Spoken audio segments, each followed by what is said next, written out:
Hello all, நம்ம group 2 mains reasoning series தாங்க பார்த்துட்ருக்கோம். இன்றைக்கி நம்ம பார்க்க போகிற டாபிக் வந்து distance and direction.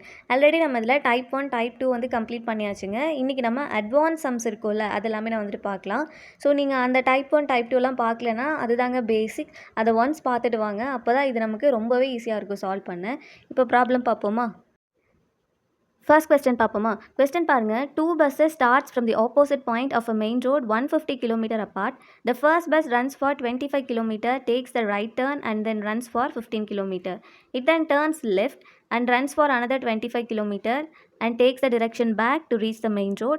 In the meantime, due to minor breakdown, the other bus has run only 35 km along the main road. What would be the distance between two buses at this point? கொஸ்டினுங்க கொடுத்துருக்காங்க. 2 bus வந்துட்டுருக்கு. அதுக்கான distance எவ்வளோ கொடுத்துருக்காங்க? 150 கிலோமீட்டர்னு சொல்லியிருக்காங்க.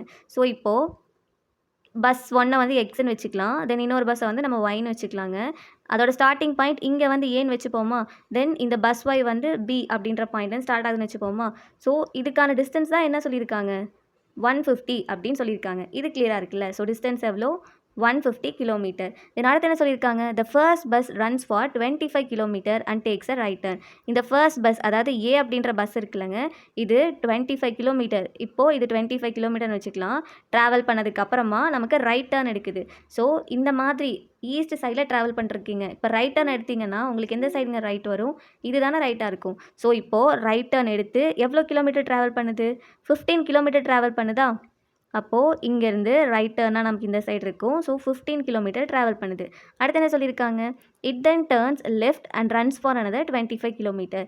இப்போது south side இருக்கீங்க, இங்கே தானே இருக்கீங்க. இங்கேருந்து அது லெஃப்ட் டர்ன் எடுக்குதுன்னு சொல்லியிருக்காங்க. அப்போ உங்களுக்கு லெஃப்ட்னா எந்த சைடுங்க வரும்? இந்த சைடு தானே உங்களோட லெஃப்டாக இருக்கும். ஸோ லெஃப்டில் திரும்பி 25 கிலோமீட்டர் அகைன் ட்ராவல் பண்ணுது. தென் அடுத்து என்ன சொல்கிறாங்க?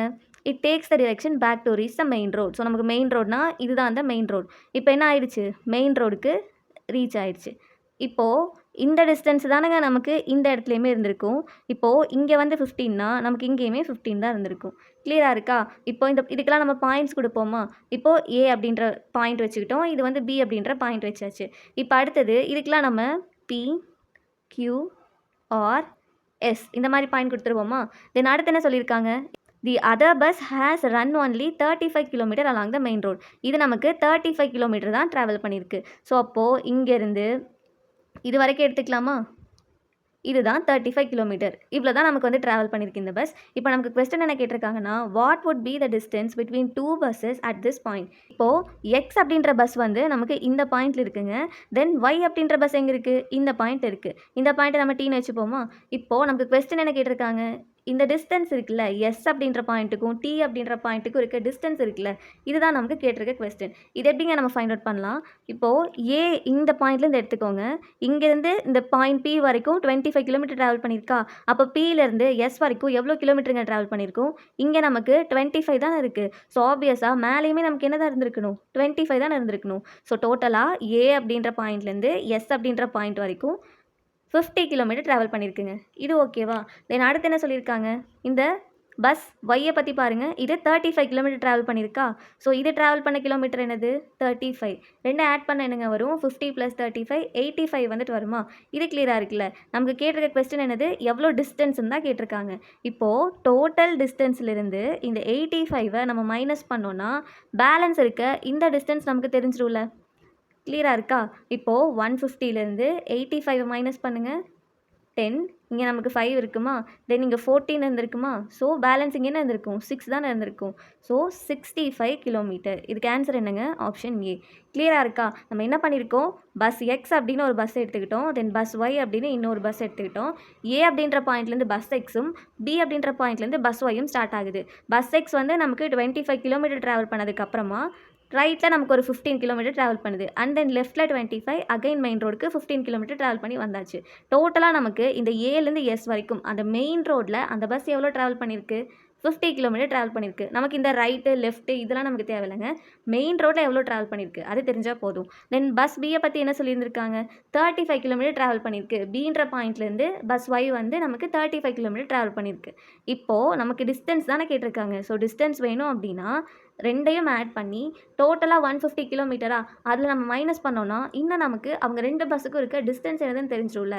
ஸோ ஆன்சர் என்னதுன்னா 65. கிளியராக இருக்கா? நெக்ஸ்ட் சம் போகலாமா? நெக்ஸ்ட் சம் பாருங்கள். இந்த மாடல் ரொம்ப ரொம்ப இம்பார்ட்டன்ட்ங்க. நமக்கு லாஸ்ட்டாக நடந்த குரூப் 2A மெயின்ஸில் கேட்டிருந்தாங்க, எஸ்ஏ எக்ஸாம்லேயே கேட்டிருக்காங்க. ஸோ நல்லா பார்த்துக்கோங்க. கொஸ்டின் என்ன கேட்டிருக்காங்க? If A is to the south of B and C is to the east of B, in which direction is A with respect to C? Question என்ன கேட்டிருக்காங்க? ஏ வந்து B உடைய சவுத்தில் இருக்காரு, தென் சி வந்து பி உடைய ஈஸ்டில் இருக்காங்க. அப்போது சியை ரெஃபரன்ஸாக வச்சு ஏ எந்த டிரெக்ஷனில் இருந்திருப்பாங்கன்னு தான் கொஸ்டின் கேட்டிருக்காங்க. இப்போ ஃபஸ்ட் என்ன சொல்லியிருக்காங்க? பி உடைய சவுத்தில் யாருங்க இருக்கா? ஏ இருக்காங்களா? இப்போ சவுத்னா நமக்கு எந்த சைடு? இது தானே சவுத். அப்போ பி உடைய சவுத்தில் யார் இருந்திருப்பா? ஏ இருந்திருப்பாங்களா? தென் அடுத்து என்ன சொல்லியிருக்காங்க? C is to the east of B. C வந்து பி உடைய ஈஸ்டில் இருந்திருக்காங்க. ஈஸ்ட்னா நமக்கு இந்த சைடு. ஸோ பி உடைய ஈஸ்ட் அப்படிங்கும்போது இந்த சைடு வருமா? யார் இருந்திருக்கா? சி இருந்திருக்காரு. நமக்கு என்ன கொஸ்டின் கேட்டிருக்காங்க? Which direction is A with respect to C? C தான் ரெஃபரன்ஸாக சொல்லியிருக்காங்க. இந்த டயக்ராம் ட்ரா பண்ணலாமா? ட்ரா பண்ணுங்கள். இப்போது இவங்க 2 பேரையும் நீங்கள் கனெக்ட் பண்ணிங்கன்னா இது எந்த டிரெக்ஷனுங்க? இது சவுத், இது வெஸ்ட். அப்போ இது என்னவாக இருந்திருக்கும்? South west. ஆன்சர் என்னது? Option D. கிளியராக இருக்கா? இது ரொம்ப இம்பார்ட்டன்ட். ஒரு டைமுக்கு 2 டைம் நல்லாவே பார்த்துக்கோங்க. பியை பொறுத்த வரைக்கும் ஏ வந்து சவுத்தில் இருந்தார், தென் சி எங்கெங்கே இருந்தார்? ஈஸ்டில் இருந்தாங்க. இப்போ நமக்கு சியை ரெஃபரன்ஸாக வச்சு ஏ எங்கே இருந்தாங்கன்னு கேட்டாங்க. சவுத் வெஸ்ட்டில் இருந்திருக்காரு. நெக்ஸ்ட் சம் போகலாமா? நெக்ஸ்ட் சம் பார்ப்போமா? கொஸ்டின் பாருங்கள். Of the 5 villages P, Q, R, S and T situated close to each other, P is to the west of Q, R is to the south of P, T is to the north of Q and S is to the east of T. Then R is in which direction with respect to S? Question என்ன கேட்டிருக்காங்க?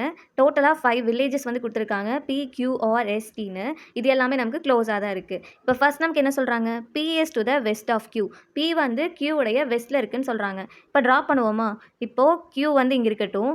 Q உடைய வெஸ்ட்டில் தான் யார் இருக்கா? P இருக்காங்கன்னு சொல்கிறாங்களா? So வெஸ்ட்டுனா நமக்கு எந்த சைடுங்க வரும்? இதுதான் நமக்கு வெஸ்ட்டு. ஸோ Q உடைய வெஸ்ட்டில் யார் இருக்கா?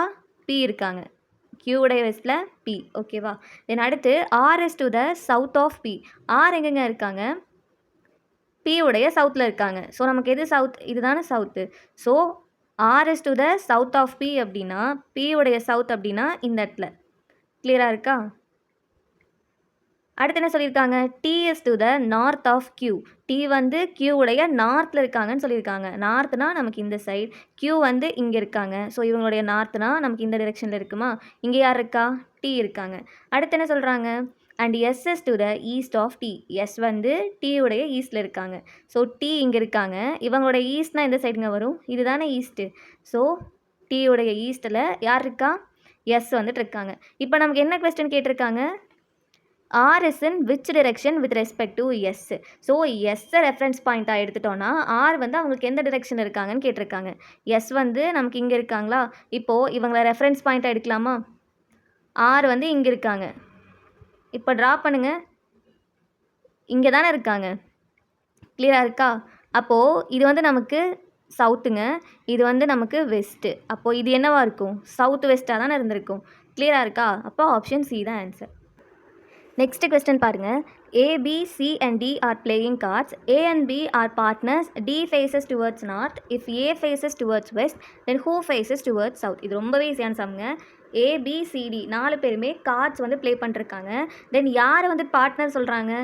ஏவும் பியும் பார்ட்னர்ஸ். ஓகேவா? அப்போ ஆப்வியஸாக சியும் டியும் தான் பார்ட்னர்ஸாக இருந்திருப்பாங்க. நமக்கு டியை பற்றி என்ன இன்ஃபர்மேஷன் சொல்கிறாங்க? D faces towards north. D வந்து நமக்கு நார்த்தை ஃபேஸ் பண்ண மாதிரி இருக்கார். நமக்கு நார்த் வந்துட்டு இதுதான். அப்போ அவர் இந்த டிரெக்ஷனில் தான் இருந்திருப்பார். கிளியராக இருக்கா? அப்போ டி எங்கெங்கே இருந்திருப்பார்? டுவர்ட்ஸ் நார்த் அப்படின்னா இங்கே இருந்திருப்பாரா? ஏன்னா டுவர்ட்ஸ் நார்த் அப்படிங்கும்போது நார்த்தை ஃபேஸ் பண்ண மாதிரி தான் இருக்கார். தென் அடுத்து என்ன சொல்கிறாங்க? If A faces towards west, then who faces towards south. A வந்து வெஸ்ட்டை ஃபேஸ் பண்ண மாதிரி இருக்காங்கன்னு சொல்கிறாங்க. நமக்கு இதுதான் வந்து வெஸ்ட் சைட். ஸோ ஏ எங்கெங்கே இருப்பாங்க? இங்கே இருப்பாங்களா? ஸோ வெஸ்ட்டை ஃபேஸ் பண்ண மாதிரி இருக்காங்கன்னா இந்த டிரெக்ஷனில் இருந்திருப்பாங்க. கரெக்டாக இருக்கா? இப்போ இவங்களோட பார்ட்னர்ஸ் யார்? ஏவுடைய பார்ட்னர் வந்துட்டு பி, தென் டி உடைய பார்ட்னர் யார்? சி. இப்போது நம்ம 4 பேரையுமே ட்ரா பண்ணியாச்சு. நமக்கு கேட்டிருக்க கொஸ்டின் என்னது? Then who faces towards south. நமக்கு சவுத்தை ஃபேஸ் பண்ண மாதிரி யார் இருக்கான்னு கேட்குறாங்க. சவுத்னா நமக்கு எந்த சைடுங்க? இந்த சைடு. ஸோ இந்த சைடை ஃபேஸ் பண்ண மாதிரி நமக்கு யார் இருக்கா? பாருங்கள், சி தான் இருக்கார். ஸோ ஆன்சர் என்னது? Option B. கிளியராக இருக்கா? நமக்கு இங்கே என்ன சொன்னாங்க? ஏபின்றவங்க பார்ட்னர்ஸ். டி வந்து நார்த்தை ஃபேஸ் பண்ண மாதிரி இருக்காரு, ஏ வந்து வெஸ்ட்டை ஃபேஸ் பண்ண மாதிரி இருக்காங்க. ஸோ அந்தந்த பார்ட்னர்ஸை வந்து மேட்ச் பண்ணி நமக்கு சவுத்தில் யார் இருக்காங்கன்னு கேட்டிருந்தாங்க. சவுத்தை ஃபேஸ் பண்ணி யார் இருக்காங்கன்னு கேட்டிருந்தாங்க. யாருங்க இருக்கா? சி தான் இருக்காங்க. ஸோ ஆப்ஷன் பி தான் ஆன்சர். கிளியராக இருக்கா? இன்னும் நமக்கு சன்ரைஸ் அண்ட் சன்செட் யூஸ் பண்ணி ஒரு டைப் மட்டும் இருக்குங்க. அதுவும் பார்த்துட்டோம் அப்படின்னா இந்த டிஸ்டன்ஸ் அண்ட் டைரக்ஷன் ஃபுல்லாகவே கம்ப்ளீட் ஆகுது. நம்ம அதை வந்து நெக்ஸ்ட் வீடியோவில் பார்க்கலாங்க. தேங்க்யூ.